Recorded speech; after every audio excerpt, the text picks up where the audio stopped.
Starting today, Canada's premiers are gathering in Huntsville for high-level talks on ways to strengthen Canada's economy. So, plan is, over the next 3 days, provincial leaders will talk about a range of key issues. They'll focus on nation-building projects, managing Canada-U.S. trade relations, and improving public safety. This comes as Canada, as we know, is facing additional tariffs from the U.S. For a closer look at the talks and what to expect, I'm joined by New Brunswick Premier Susan Holt. Good morning to you, Premier. Nice to chat with you. Yeah, great to chat with you, Lindsay. So, Premier, what are your top priorities going into the summit? Well, I always bring the priorities of New Brunswickers into these conversations, and certainly that's healthcare, affordability, stimulating our economy to make sure it's producing the kind of jobs that mean that people can pay their bills. And New Brunswick has so much to offer in terms of opportunities of national interest, whether it's our energy landscape, it's our minerals, it's our defense strength. We're really looking forward to continuing to build on the unity that we have as Team Canada right now and move some of these projects forward that'll expand Canada's role in the global economy. So let's talk specifics about these nation-building projects. What large-scale projects are you pitching? Well, we have the Eastern Energy Partnership that is a partnership that we've built with Nova Scotia, PEI, Newfoundland, and Quebec to connect all of our energy infrastructure to be a really resilient grid, to add new generation, renewable generation, as well as projects like nuclear, wind, into the system. And then we're also looking to extend natural gas access into New Brunswick and support some of the assets that we have, like our LNG plant and our port in St. John that moves a lot of energy products. So the Eastern Energy Partnership is a big one. We also have critical mineral projects that contribute to Canada's defense. We're mining tungsten and molybdenum and other things that are really important minerals for Canada's security and our defense role globally. So those are just a few. Yeah, I want to ask you more about that idea of getting an Eastern pipeline going, really connecting coast to coast. How much of a priority is that for you?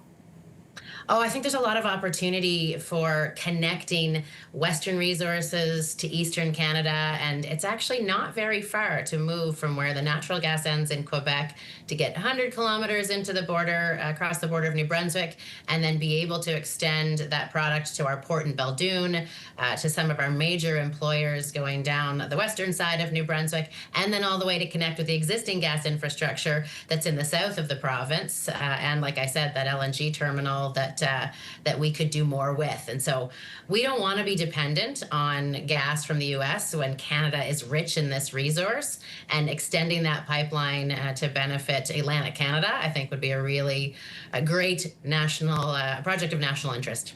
And let's talk more about interprovincial trade barriers and breaking that down. And we know New Brunswick signed a memorandum of understanding with Ontario in April. What are you hearing from New Brunswickers about what they want to see next? Well, New Brunswickers want, I think, what we all want. They want Canadian goods to move seamlessly from province to province without running into bureaucratic or administrative hurdles of needing to get re-recognized or change a sticker or a label or something like that. And so they're pushing that we do more and move quickly to make sure that what New Brunswick entrepreneurs make can reach Canadians as far as Victoria Island and up into Nunavut and beyond. They want to see us get rid of that red tape as quickly as possible. Prime Minister Mark Carney will be at the summit tomorrow. Obviously, he'll be talking about trade with the U.S. What are you hoping to hear from him?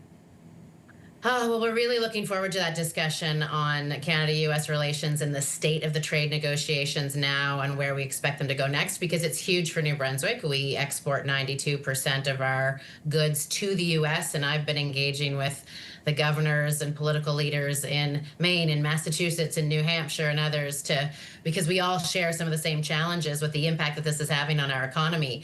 I'm hoping that we can all contribute to the path forward that means the least tariffs, ideally no tariffs, as quickly as possible, because those tariffs on steel and aluminum, on autos, they're hurting all of us, even in New Brunswick.